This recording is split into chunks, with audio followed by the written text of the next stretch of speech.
Hello and welcome to the 8th edition of the Goa Arts and Literature Festival. Today with us we have an eminent author and columnist, Ms. Sadhya Dehlni. Hello ma'am, welcome. Hello. Okay, so ma'am, your book Jasmine and Gins is a book about the Delhi recipes. So what exactly inspired you to write this book and what all is this book about? Well, Samuel, this is not just a recipe book, it's part memoir. And in fact, that's the way I really wanted to write it, because it was about telling stories. Food is about memories, about culture, about traditions. And so it was also a way of preserving a certain kind of cuisine that my family of the community that my family belongs to. And but I think, it's just, I wanted to tell these stories. I had a very fairy tale like childhood, a huge house, lots of family members, extended family. My father and grandfather were very well known names in the Urdu world of publishing. And we had magazines called Shama, Khilona, Bano, and many other magazines in Urdu and Hindi. And they were very iconic magazines. And so we had, and they included film content and literary content. So, the childhood that I had, we had film stars, politicians, senior bureaucrats, and literary figures. We were always in and out of the house, and my father was also happened to be a financier of films. He was very close to, the family was very close to Raj Kapoor, Nargis, Sunil Dutt, Meena Kumari would come and stay with us. And so many of them were always just in and out of our home. And similarly, in the world of Urdu literature, Ismat Apa, Kurutalin Haider, whom we call Eni Apa, Kefi Azmi, Sardar Jafri, Faiz Ahmad Faiz, Faraz, and they were just always there. So my memories are very rich, and all these people whom I interacted with really enriched my lives. And I was in boarding school, but when I came home, I was exposed to this wonderful culture of hospitality and the Delhi Wala traditions. And so there were stories that I really wanted to share. As you mentioned the Delhi cuisine, what exactly is the Delhi cuisine all about? I mean, I wouldn't know that. So could you please explain to me what the Delhi cuisine is all about? Traditionally has a very composite culture, what we call the Ganga Jamni Tehzeeb. And if we look at the history of Delhi food and traditions, culinary tradition, the first accounts we have are of the medieval Indian history, of the tables of Qutubuddin Aibak, Razia Sultan, Iltutmish. So 12th, 13th, 14th, those are the earliest accounts that we know of their tables, the Tughlaq. Then Ibn Battuta, historians like that wrote about described the royal tables, what ordinary people ate. Hazrat Amir Khusro again wrote a lot about what was really what people ate in Delhi and what royalty had, and the royal kitchens. And then we come to the legendary seventh city of Delhi, which is Shahjahanabad, which is now Old Delhi. Now that, as you know, came about in the 16th century. It was built by Shah Jahan, the walled city. And so that traditionally was, Delhi consisted of the Kayast, the Banya, Jain and Muslim cuisine. And later it was the British influence came with the colonial role, and that added another element to our cuisine. And again, we had the partitioning of India in 1947. That again impacted Delhi cuisine because the Punjabis came in, and so we started having dal makhani and butter chicken. But now, if you truly ask me, what is Delhi cuisine? It's very difficult to say, because Delhi is an international city now, and not just do we have all kinds of, say, Italian, Japanese, Thai, Moroccan, All these are becoming very popular in Delhi. But we also have the communities from all over India that came. So you would find Goan cuisine there, which I love very much. You also find pockets where you get the best Bengali food, or even Kashmiris have come and settled in Delhi, so you get the Kashmiri food. And Chinese has always been, there for a long time. And now the momos is the rage in Delhi. The South Indians came in quite early in the 70s, and so idli dosa became part of our lifestyle. I remember when I was working as a young writer, we, in a newspaper offices on Bahadur Shah Zafar Marg, we always ordered from Udipis. So it's no distinct. I don't think Delhi has a very distinct cuisine anymore. But yes, the traditional cuisines are there.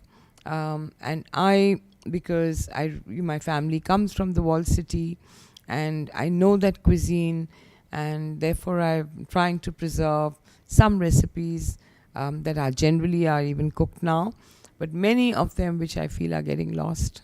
You said that you love the Goan cuisine. How did you come across the Goan cuisine, and what is the one aspect that you love about the Goan cuisine?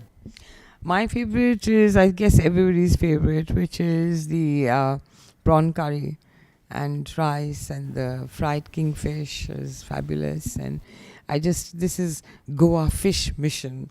So I don't look at chicken or mutton or anything else, Everywhere I go, I just want to eat fish. I love fish.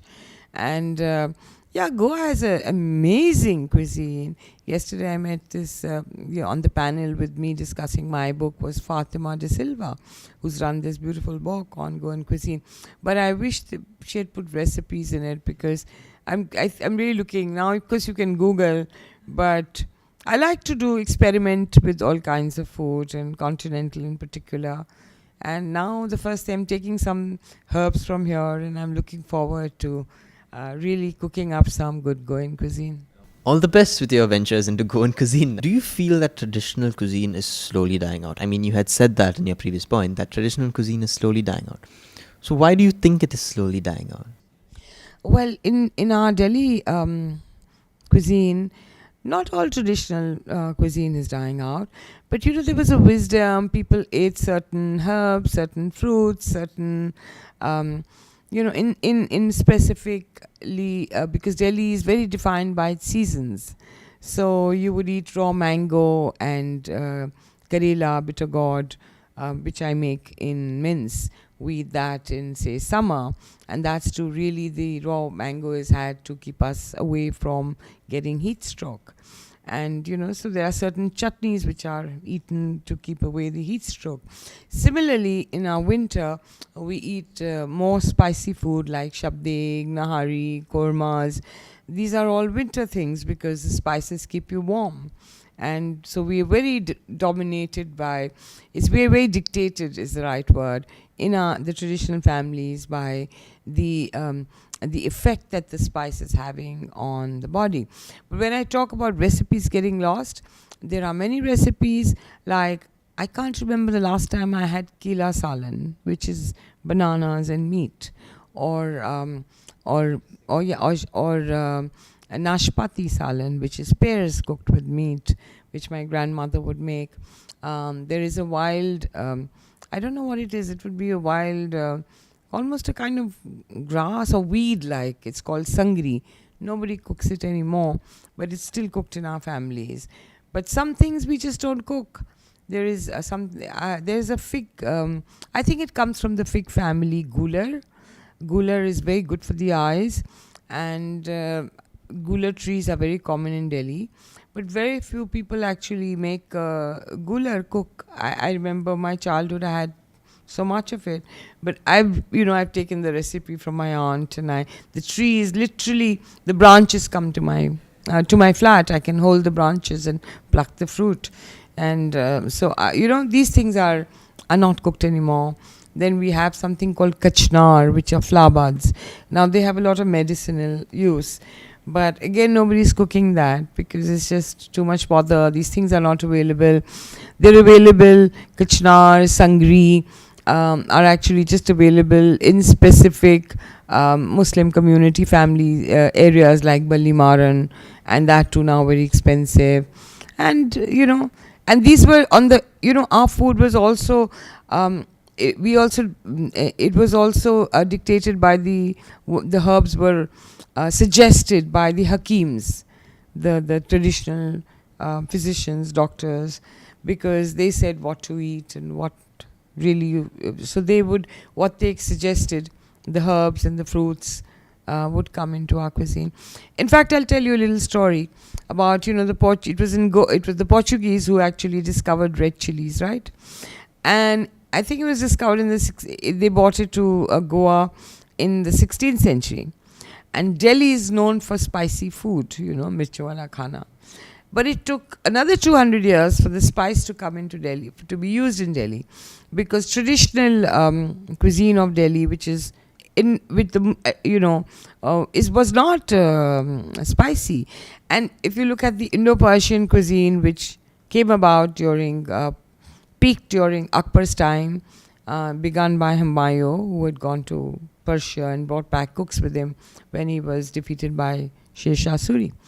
And Akbar had 400 cooks from Persia and probably another few hundred from other parts of India. So that really is what we call the Mughal cuisine today. And that was not spicy. It was never spicy, because if you look at Iran, Central Asia, and even if you look at an area like, a state like Kashmir, they don't use spices. So that whole belt is really spice-free. Turkey, Syria, nobody uses spices. But spices came into our cuisine in the 18th century in Delhi. And that was because the waters of the canal that ran through the Chandni Chowk Bazaar, which was laid out by Shah Jahan's daughter, were actually by the 18th century, it was a very beautiful bazaar. They say it was one of the finest in the world at that time. And it's called Chandni Chowk because the moon reflected on it, and that's the silver reflected on the water.